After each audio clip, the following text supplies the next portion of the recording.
The story begins in the kingdom of Helmuth. Vermouth and his 4 comrades have destroyed everything. Their objectives are to defeat all the demon kings. At the moment they have already defeated 3. The other comrades are the wise Sienna, who is a wizard, the believer Annis, who is the healer of the team, the brave Malon, who is the tank, and lastly the stupid Hamel, who is our protagonist. Hamel considers Vermouth as his rival. They dominate the kingdom.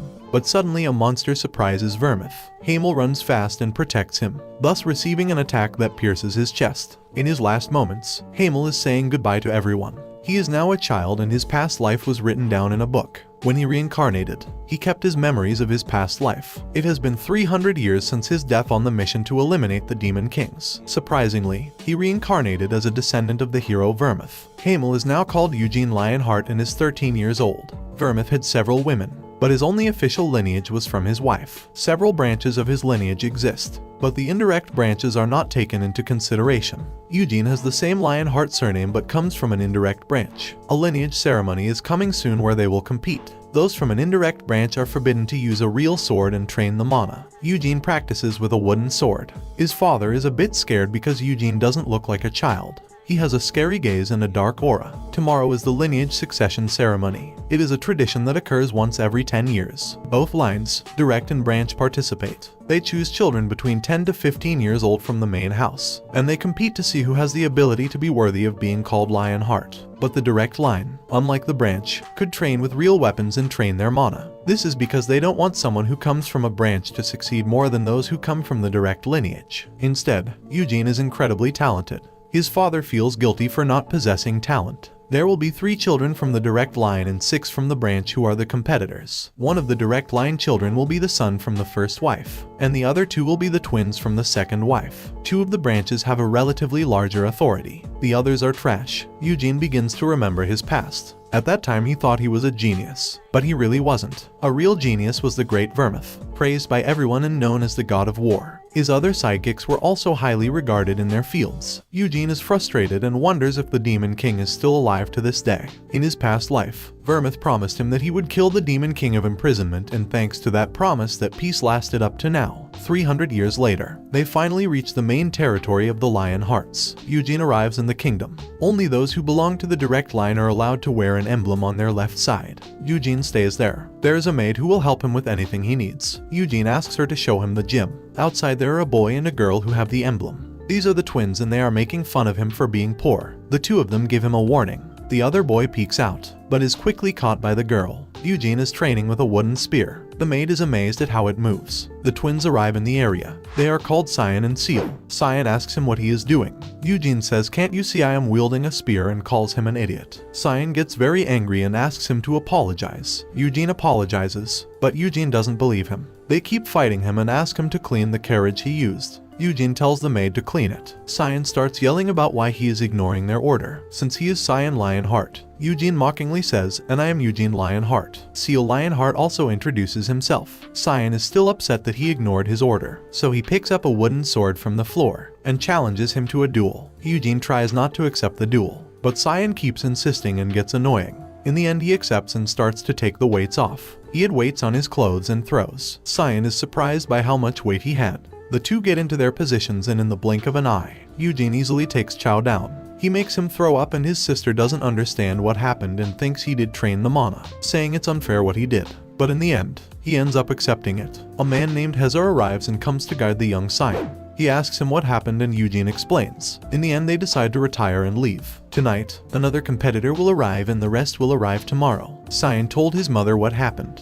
The mother is the second wife of the direct line Anasilia. She is enraged at how a commoner humiliated her son. Cyan apologizes to her, but she slaps him and asks Hezar to take him away and train him. She tells Seal to stay by Eugene's side. If she had the chance, she would kill him, but she'd be the first suspect. And then the guardians of the family code would come. He asks her to befriend him. The next day the 3 heirs of the collateral lines arrived. Their names are Deacon aged 11, Hansen aged 14 and Juiz aged 10. The head of the family also arrived. Everyone gathers to welcome him. They all meet. The legal wife Theonis and the eldest son of the direct family are also there. Also, the first in the line of succession Iode Lionheart. Gilead Lionheart arrives and next to him is his younger brother Jim. Gilead greets everyone and invites them to dinner together. They are at the family table. The only others missing are Gargis and Desera. Despite the fact that they are from a branch family, they are highly regarded. There is a man who also accompanies them called Loberian from the Red Tower. He is Siena's disciple, or rather the disciple of Siena's disciple. 300 years ago, Siena ascended to Master of the Green Tower, becoming the youngest tower master in the history of Aeroth. She rebuilt the standard magic books in Aeroth. So, both Green and Red Towers keep the wise Siena as their Grand Master. Gilead makes Cyan apologize to Eugene.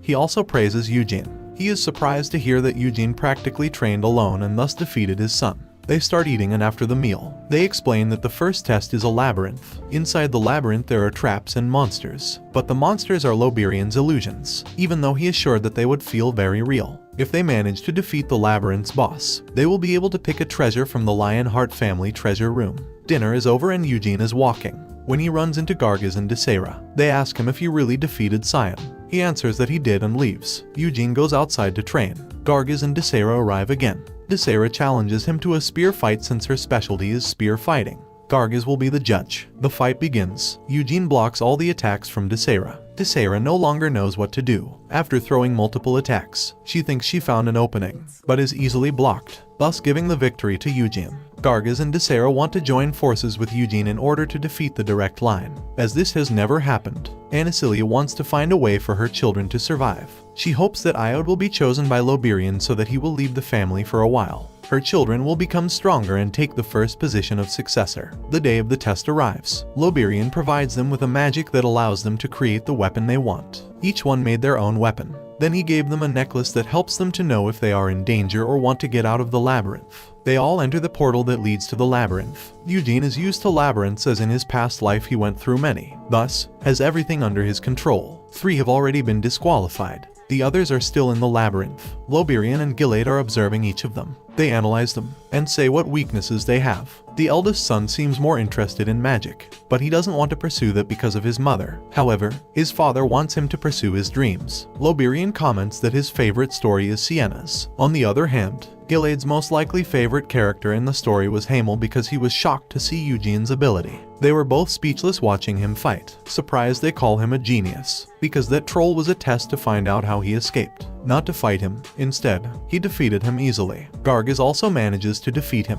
but he was so wounded that he faints. Cyan manages to escape from the troll and joins his sister Seal. Desera also appears and scares Cyan. He scares her due to his scream. This was actually an ambush, but it failed, so she tries to run away. The two chase her all the way to the end, and by chance they reach the center of the labyrinth and the final boss is there. Eugene was already there in a corner, and asks why did the 3 of them arrive together. I waited for them because I was curious about who arrived first. Seal tells him it was him. What Eugene wants to do is give up the spot to them, because if he fights alone, he easily defeats him. He comments that it would be sad for them who struggle to get there. The monster does not attack if you are not within a certain distance. He suggests attacking it by order of arrival. Desera goes first, then Cyan and lastly Seal. Each one is going to fight alone. Eugene tells Desera that if she doesn't dare, she should surrender, but she doesn't. Cyan says if Eugene is going to fight, Eugene goes last, and if Cyan manages to defeat him, he will call Cyan Big Brother for the rest of his life, which of course motivates Cyan. The final boss is a Minotaur. Desera is already face to face with the Minotaur. She starts the fight,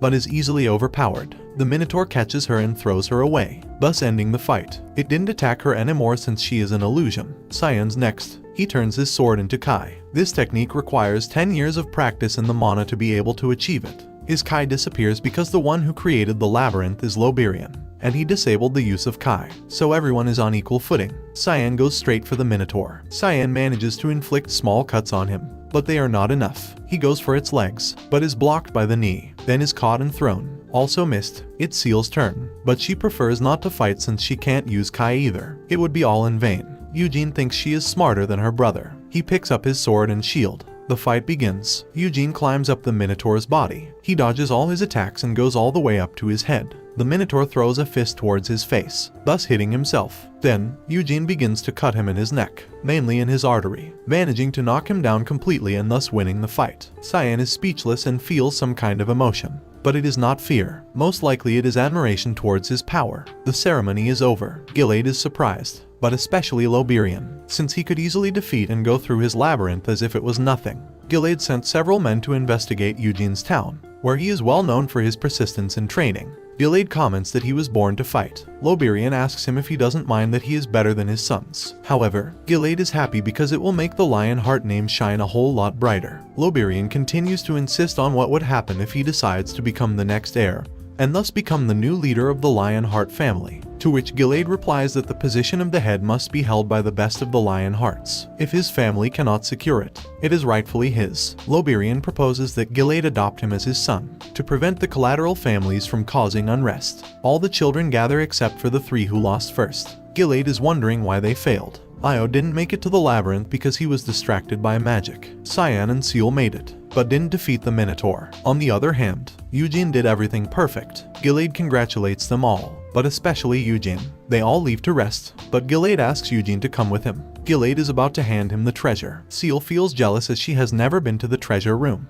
As they are walking along, he talks about the talent he has when it comes to being able to use any kind of weapon. Currently in the Lionheart family, the sword is the forte, but in the past, Vermouth could use any type of weapon. He was called the god of war, master of all. He also talks about how Vermouth was not the only one who was proficient with all weapons. The other was Hamel, also a great master only after Vermouth, confessing to him that he liked Hamel more than Vermouth. Eugene froze. Instead of the divine aspect of Vermouth, he prefers the human qualities of Hamel. He never felt inferior to Vermouth. On the contrary, he sought to surpass his limits. In the end, he ended up sacrificing himself for his friends. They arrive at the place where all the treasures are. Eugene is the first person who is not the head of a family to come there. There is a senate where the old lions of Lionheart are. They are composed of direct branch family and indirect branch family. Only the most important ones are there. In the treasure room are heirlooms that have accumulated over hundreds of years. Among them are the heirlooms of the great Vermouth. Eugene asks for the sacred sword, but it is not possible to obtain it since it is a symbol of the Lionheart family. Another reason is that after Vermouth, no other person has been recognized by the sacred sword.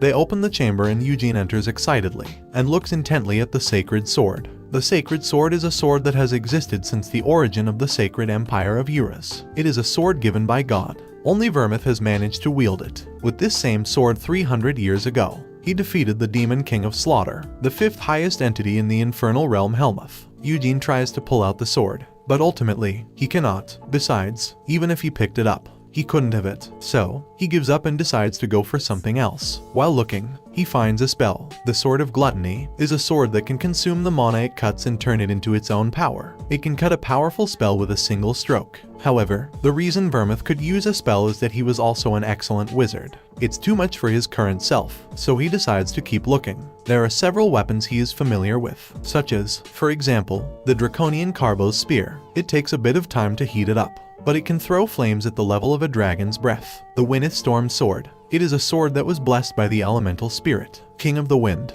The Bow of Unbridled Thunder. Pernoa. It is a bow that can shoot thunder, no matter the distance. The Flying Usury Sword. Jabal. It is a sword that, when you apply the mana to it, becomes into a whip with hundreds of blades. Jedon's Shield. It is a shield that can deflect all incoming attacks into a void. Eugene says they're all awesome and he wouldn't mind grabbing some of those, but he wonders if there will be more stuff. He doesn't see the Moonlight Sword or the Demon Spear. He thinks the easiest choice for now is the Winneth Sword, although he prefers to keep looking a little longer. There are also gems and accessories, not just weapons. When he takes a good look, he grabs a necklace. That necklace was the one he had in his past life as Hamel, the memory of his parents, who were eaten by monsters. He wonders why it is there. Maybe Vermouth brought his body to his house. He is a little confused as to why Helmuth and 2 Demon Kings still exist. He wonders what promise they made by putting his memories there. Eugene doesn't want to blame them. He thinks there must be a reason why they couldn't kill the Demon King. In the end, he decides to take his necklace from the past. He does not want Hamel's memory to remain in that vault. Gilade is surprised by Eugene's choice, since supposedly that crystal has no potential at all. Gilade thinks it's weird since that crystal isn't registered in the vault. He wants Loberian to analyze it to see what kind of spell it has. Since that necklace isn't a Lionheart treasure, Gilade lets him pick something else. He runs quickly and picks up the Winneth Sword.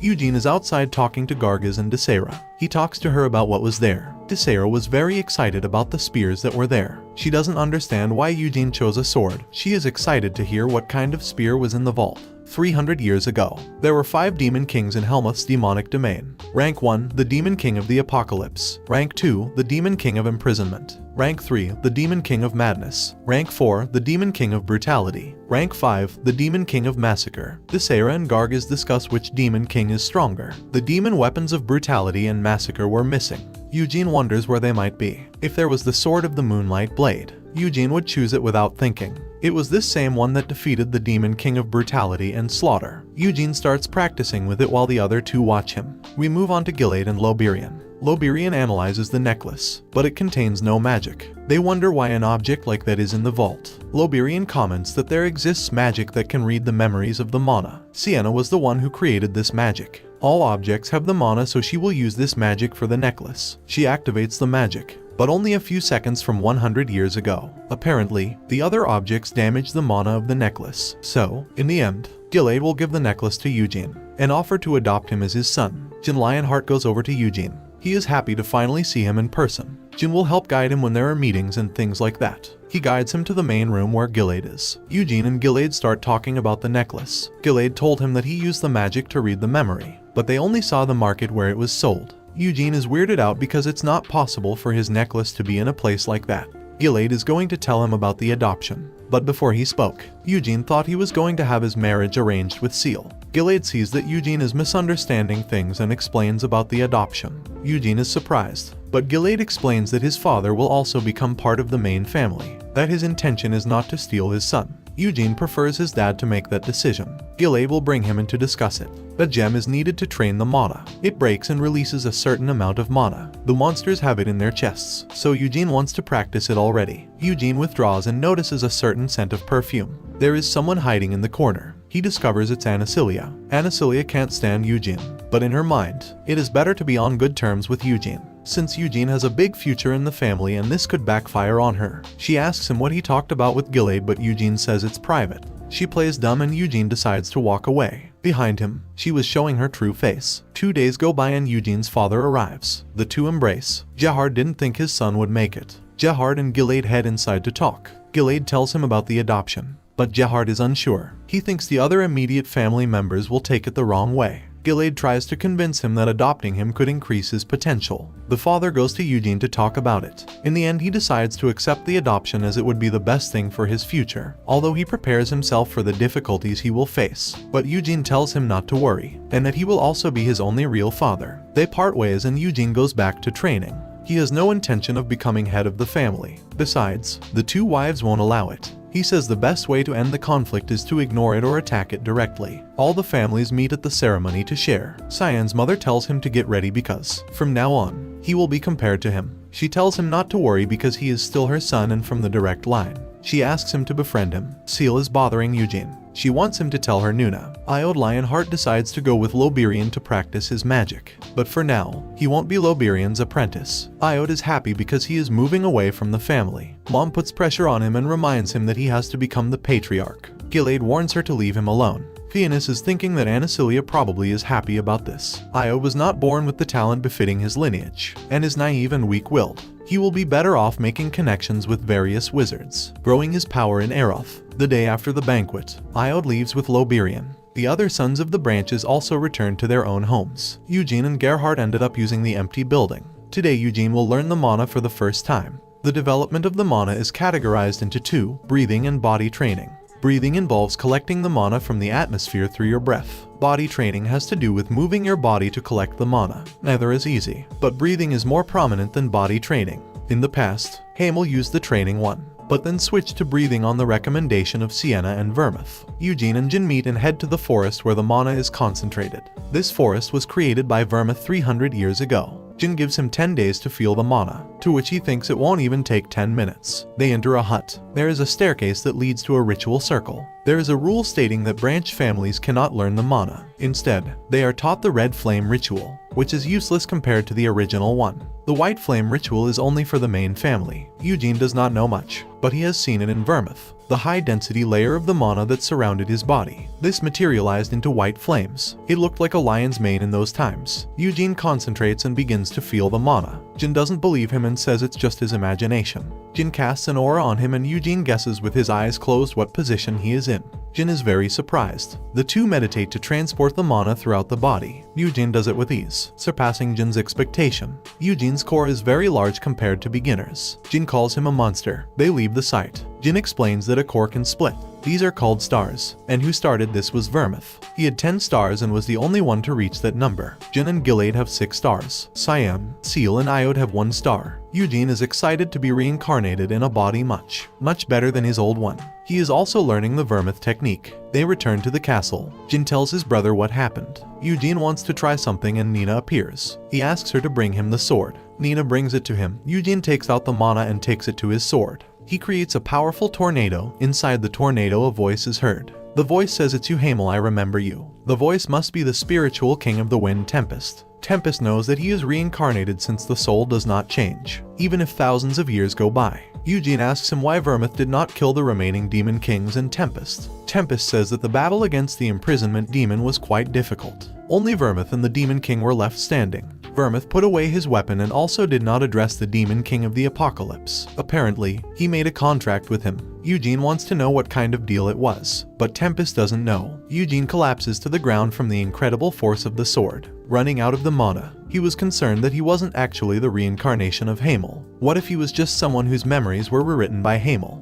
But from what Tempest said, this confirms that he is indeed the reincarnation. Jin and Gilead arrive, again being shocked that no one after Vermouth could summon an elemental king. Geo will be in charge of training him. Cyan and Seal. Outside are Cyan and Seal training not to be left behind. Sylph is a low-rank elemental. Eugene tells him that, if his king lied, he will kill him. Eugene plans to go to Helmuth, Eroth, Erez, and Luhar to see what happened to his old comrades. Although with that body he can't go there yet, but he will someday. 4 years have passed and Eugene Lionheart is now 17 years old. He has 3 stars in his body. In order to keep improving, he wants to go to Eroth to learn magic. He meets Cyan outside after practicing. Cyan tells him that he didn't forget that when Iode went there, after the ceremony, he wasn't good enough to become Loberian's disciple. Even though he managed to get into the Red Tower through connections, he could not make any great achievements. Eugene turns to Gilead, talks to him about what he wants to do. Gilead doesn't seem to agree, but in the end he can't refuse. He wants him to promise not to take part in black magic. Though, Eroth is a black tower, where dark wizards gather. Currently there are no bad rumors about the tower, but the Lionheart's family have a law where they stand against dark magic. Eugene tells him not to worry. He knows perfectly well the things they did 300 years ago. He leaves and Seal wants to talk to him, but she stays behind the door. She asks him if he is really going to Eroth. She doesn't want him to go to Eroth. She starts giving him possible solutions to make him stay. Seal proposes a duel if she doesn't leave. Eugene does not change his objective. Seal asks him what will happen with his father. He answers that he is fine. He is already used to life in the main house. She also says that Uncle Jin will be sad, and that there is also his brother. Eugene leaves and she didn't want him to leave too. Eugene says goodbye to everything and enters the portal. We are already in Eroth and he is traveling through the sky. There are 5 towers that create a pentagram. In the middle, there is the castle. Eugene wants to visit Sienna's mansion. 200 years ago, she left her mansion, only leaving a letter saying she was going to retire. Her disciples and wizards tried to track her down, but could not find her. The curious thing is that on the day she disappeared, it was her birthday. The guide gives his opinion saying that maybe she went to the demonic realm of Helmuth, and that she supposedly went to avenge her companion Hamel. There is also another theory that dark wizards murdered her. Eugene thinks it was the demon kings because the dark tower is linked to Helmuth. Many people pray in front of the mansion to pass the magical test. Eugene enters the mansion and proceeds to investigate how did she live. In the past, Sienna asked Hamel what plans he had for the future, to which he had nothing in mind. Moron was planning to be the king. Hamel asked Sienna about her dreams and plans. She said just to live like an ordinary person, get married, have children, and then be an old woman. In the end, she lived life alone for 100 years. Eugene wants to see the library in the basement. He wants to find out if there are any clues, but he can't open the books because of the watching guard. He also wonders how his necklace appeared. It is odd to him. Apparently, someone messed with his reincarnation. There are rumors that every night he enjoys pleasure with a succubus. Eugene gets angry and screams because there is a damned succubus in a place like this. The Dark Tower not only has dark wizards, but there are also demons. There is an alley that is known and famous for its black market, but there are a few impure stores that have succubus serving as waitresses. And rumor has it that Iode visits the place regularly. The alley is called Bolero. It only becomes a corrupt alley on full moons. Eugene had no plans to approach Iode and wanted to concentrate on his work. He is very angry that he is staining the family name, and on top of that with a demon.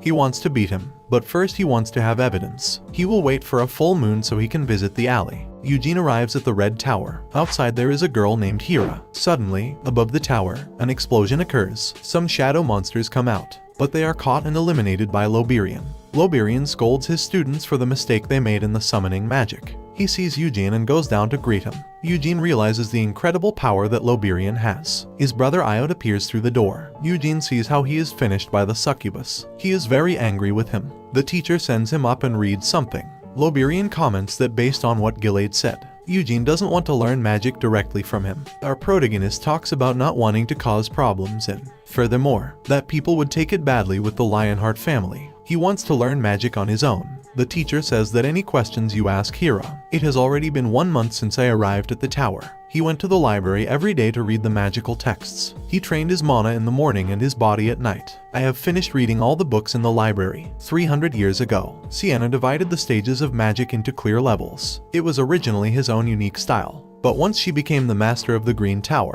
many wizards of Aeroth began to follow her methodology. The first is circles, a ring of circulating mana, spun to create magic. When the mana grows beyond the limits of one circle, another one is formed. 300 years later, most wizards learn magic using the circles. The only wizards that don't use the circles are those with completely different backgrounds, such as elemental magic or dark magic. Eugene arrives at the practice room where Hira is. Hira suggests doing the magic circle, but Eugene wants to put his own spin on it. He wants to use the Lionheart mana method. Hira is not in favor of this since it is very difficult. If the mana spiral gets out of control, you could be seriously injured or even killed. Eugene does not give up and she gives up and will let him do it. But she's going to interfere if she thinks he's getting dangerous. It starts drawing out all of its mana. The ritual of the white flame and the circles have different methods, but in essence, they are the same.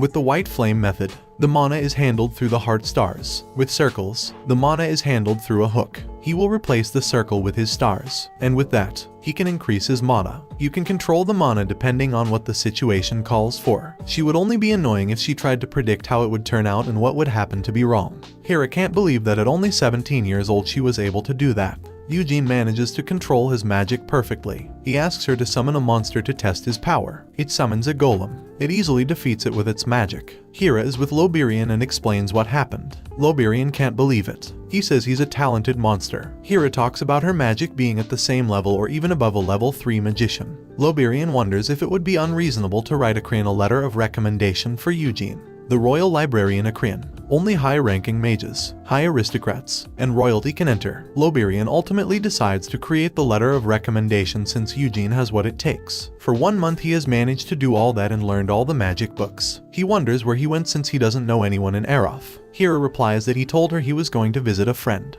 While in the Murdain Square, Eugene is looking at the statue of Sienna. A man arrives and it is Gargis himself. Gargis once again recommends his family's secret potion. It allows him to grow more muscles. Eugene brushes him off again and asks why he actually came. He asks if he knows Bolero Alley. Eugene says yes. It's the alley where Iode goes. Gargis wants to go there because there's a giant's testicle up for auction. Our protagonist can't believe it. On top of that, he begs him to lend him money. He wants to have that since it is very valuable among magicians. You want to create a new recipe. Eugene comments that a few days ago he saw Iode in the corridors. He saw her face and it was showing signs of withdrawal from the succubus. In this next full moon, Iode will definitely return to that alley. Eugene returns to the tower and they go directly to the room where Loberian is. Loberian shows Akrian the letter of recommendation. Akrian, the Royal Library, is the place where the essence of magic Aeroth is recorded. Famous even 300 years ago. As abundant as the magical tower texts are, they cannot compare to Akrian in quality. Eugene isn't sure about this, but Loberian says it's the perfect time, since he still hasn't learned many things about magic. You have many possibilities and the opportunity to learn about the Akrian books, so your magic will become amazing. Akrian contains ancient magic from the mythical era, as well as the texts of the philosopher considered the best of his time.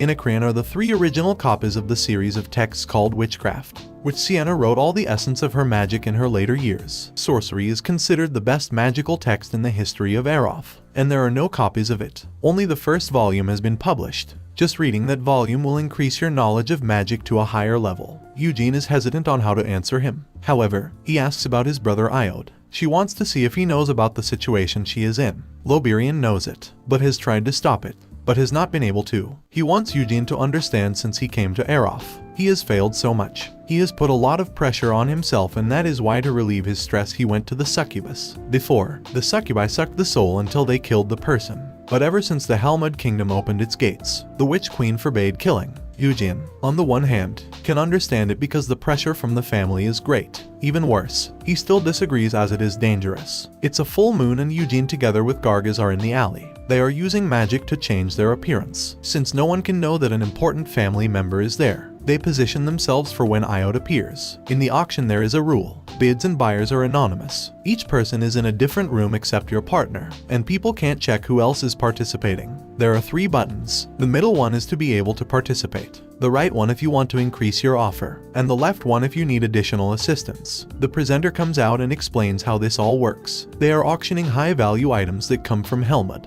At one point they show a box containing a piece of metal. Eugene quickly hits the button to buy it. He realized that this metal fragment belongs to the Lunar Light Sword. In his past life, they found the sword in the Khazard place. This sword only obeyed Vermouth. Eugene thinks that maybe when he died, Vermouth left and broke the sword in the same place. They inform him that Iode arrived at the alley. Eugene arrives at the place of the succubi and enters. The succubus who takes care of him takes him to the rooms, but he tells her that he wants to go into the dining room. While he is eating, his brother Iode arrives all sucked. Eugene follows them and sees that they are heading to a hidden house. Suddenly 3 men come out threatening him. Eugene easily defeats them without issue. He enters and the 3 men attack him, but they are easily defeated by his magic. He takes out his sword and goes to the rooms on levels 1 and 2. He goes to the room on level 3 and realizes they are going to attack him with dark magic. Quickly, he pulls out the fragment of the Moonlight Sword and absorbs the dark magic. The witch leaves the room and Eugene realizes that Iode is linked to black magic. He gets very angry that his own father warned Eugene not to get in contact with dark magic,